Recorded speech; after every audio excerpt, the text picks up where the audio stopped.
Assalamualaikum warahmatullahi wabarakatuh. Hai anak-anakku kelas 2, bagaimana nih kabar kalian hari ini? Tentu semua dalam keadaan sehat ya. Dan tetap semangat untuk mengikuti pembelajaran kita hari ini. Jumpa lagi dengan Bu Umi di pembelajaran tema 5, pengalamanku, subtema 3, pengalamanku di tempat bermain. Dan hari ini kita akan belajar di pembelajaran 6. Yuk sebelum kita memulai pembelajaran kita hari ini, kita berdoa terlebih dahulu ya. Berdoa dimulai. Berdoa selesai.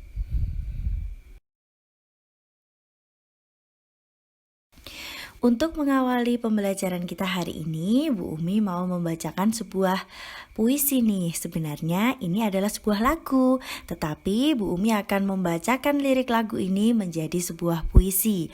Judulnya adalah Nyiur Hijau, ciptaan R. Maladi. Yuk kita simak bersama-sama. Nyiur hijau, ciptaan R. Maladi.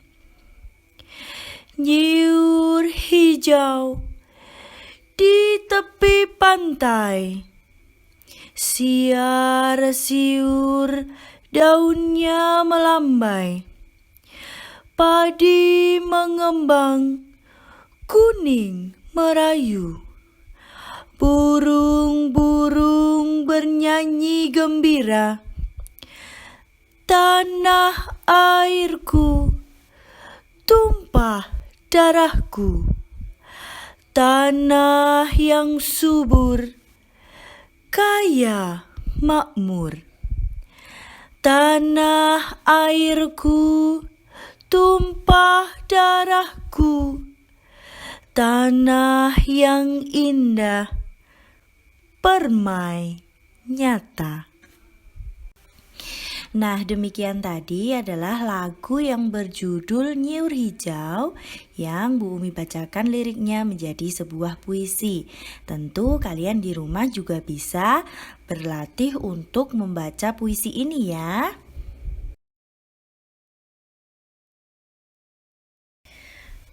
Nah, jika di pembelajaran sebelumnya kita sudah pelajari bagaimana cara membuat pertanyaan menggunakan kata tanya yang sesuai. Tentu kalian masih ingat bukan? Nah, untuk pembelajaran hari ini kita akan pelajari bagaimana cara membuat pertanyaan berdasarkan teks atau berdasarkan puisi lagu yang kalian tadi sudah simak. Yang pertama, kita bisa gunakan kata tanya apa. Contohnya, apa judul puisi tersebut? Nah, tentu kalian masih ingat bukan? Kalimat tanya itu diakhiri dengan tanda tanya dan diawali dengan kata tanya. Yuk sekarang kita cari tahu jawabannya. Apa judul puisi tersebut? Jawabannya apa ya? Ya, puisi tadi berjudul Nyiur Hijau. Berarti jawabannya adalah Nyiur Hijau. Contoh pertanyaan yang kedua, kita bisa gunakan kata tanya siapa. Contohnya, siapa yang menciptakan puisi tersebut? Nah, tadi Bu Umi sudah bacakan ya, puisi Nyiur Hijau itu ciptaan R. Maladi. Berarti jawabannya adalah R. Maladi. Seperti itu. Kemudian contoh yang ketiga, kita bisa gunakan kata tanya di mana. Contohnya, di mana terlihat nyiur hijau? Nah, kita bisa cermati baris pertama dari puisi tersebut. Nyiur hijau di tepi pantai. Berarti kalau ada pertanyaan, di mana terlihat nyiur hijau? Berarti kita bisa menjawabnya, ya, di tepi pantai. Seperti itu ya. Nah, ini hanya beberapa contoh yang Bu Umi sampaikan tentang membuat pertanyaan berdasarkan puisi Nyiur Hijau ini. Nah, tentu kalian nanti juga bisa berlatih nih bagaimana cara membuat pertanyaan berdasarkan puisi yang sudah Bu Umi bacakan tadi.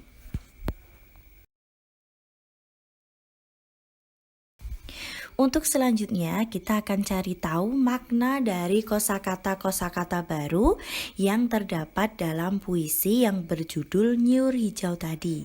Nah, di sana Bu Umi sudah tampilkan ada beberapa kosakata yang sudah Bu Umi beri garis bawah berwarna merah. Nah, itu adalah beberapa kosakata-kosakata baru yang nanti akan kita cari tahu maknanya. Yang pertama itu ada nyiur. Nyiur itu artinya kelapa. Jadi kalau nyiur hijau berarti artinya kelapa yang berwarna hijau. Yang kedua ada siar siur. Siar siur itu artinya bergerak karena tertiup angin. Yang ketiga ada melambai. Melambai itu artinya bergerak naik turun. Jadi seperti kalau kita melambaikan tangan itu kan berarti tangan kita bergerak ke atas dan ke bawah, naik turun seperti itu ya. Kemudian yang keempat ada merayu. Merayu itu bisa diartikan sebagai perasaan yang pilu, merasa pilu, terharu, ataupun membujuk. Kemudian yang kelima ada tanah air. Tanah air itu artinya negeri tempat kelahiran kita. Kemudian tumpah darah itu artinya tempat atau daerah tempat tinggal. Kemudian yang ketujuh ada subur. Subur itu artinya banyak mengandung zat yang baik untuk tanaman. Sehingga jika tanaman itu ditanam di tanah yang subur itu akan lebih mudah untuk tumbuh. Nanti tumbuhnya juga baik, hasilnya juga baik, buahnya juga baik, seperti itu. Kemudian kosakata yang ke-8 itu ada makmur. Makmur itu artinya serba kecukupan atau tidak kekurangan. Dan kosakata yang terakhir adalah permai. Permai itu artinya elok dan indah.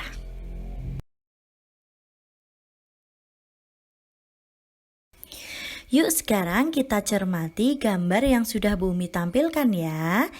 Di sana terlihat ada Edo, Benny, dan Siti sedang mengukur panjang kaki mereka. Nah, setelah mereka ukur menggunakan meteran pita, ternyata panjang kaki Benny itu 22 cm. Kemudian panjang kaki Edo itu 24 cm, sedangkan panjang kaki Siti itu 20 cm. Nah, tentu kalian sudah tahu ya, mana kaki yang terpanjang dan mana kaki yang terpendek. Dari hasil pengukuran mereka bisa kita ketahui bahwa kaki Siti ini adalah yang terpendek, yaitu 20 cm. Kemudian kaki Benny 22 cm dan yang terpanjang adalah kaki Edo yaitu 24 cm. Sehingga bisa kita simpulkan bahwa kaki Edo itu lebih panjang dari kaki Benny. Kemudian kaki Benny lebih panjang dari kaki Siti. Nah, kalau kita urutkan dari kaki yang terpanjang hingga terpendek, maka urutannya adalah kaki Edo, kemudian kaki Benny, dan yang terpendek adalah kaki Siti.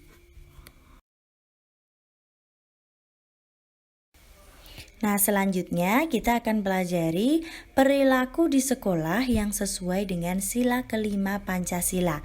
Tentu kalian masih ingat bukan bunyi dari sila kelima Pancasila? Bu Umi yakin semuanya masih ingat ya.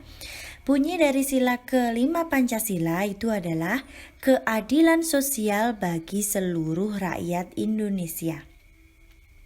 Nah, sila kelima ini dilambangkan dengan padi dan kapas, seperti yang sudah Bu Umi tampilkan ya. Sila kelima ini berhubungan dengan sikap adil. Jadi, adil itu adalah sikap yang tidak memihak atau sikap yang tidak membeda-bedakan atau sikap yang tidak pilih-pilih. Contohnya, tidak membedakan teman saat bermain. Jadi ketika kalian bermain itu tidak boleh pilih-pilih, tidak boleh membeda-bedakan teman. Jadi semuanya sama, semuanya diajak bermain. Itu berarti kita sudah bersikap adil. Sudah sesuai dengan sila kelima Pancasila. Oke, untuk pembelajaran kita hari ini cukup dulu ya. Silahkan kalian simak kembali materi yang sudah Bu Umi sampaikan hari ini. Untuk selanjutnya, kalian kerjakan tugas berikut ini ya.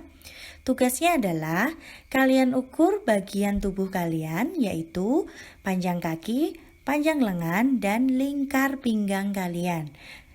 Setelah itu, kalian tuliskan dalam bentuk tabel seperti yang sudah Bu Umi tampilkan. Setelah kalian menuliskan hasil pengukuran kalian, kemudian mintalah 3 orang teman kalian untuk mengirimkan hasil pengukuran mereka. Jadi pilihlah 3 orang temanmu, bebas temannya siapa saja boleh. Kemudian kalian tuliskan juga hasil pengukuran mereka pada tabel kalian. Nah, tuliskan nama temanmu itu di kolom teman saya itu ya. Jadi teman saya yang 3 itu kalian ganti dengan nama teman kalian. Kalau sudah selesai, kemudian kalian kerjakan soal yang ada di bawahnya ya. Kerjakan di buku tulis kalian.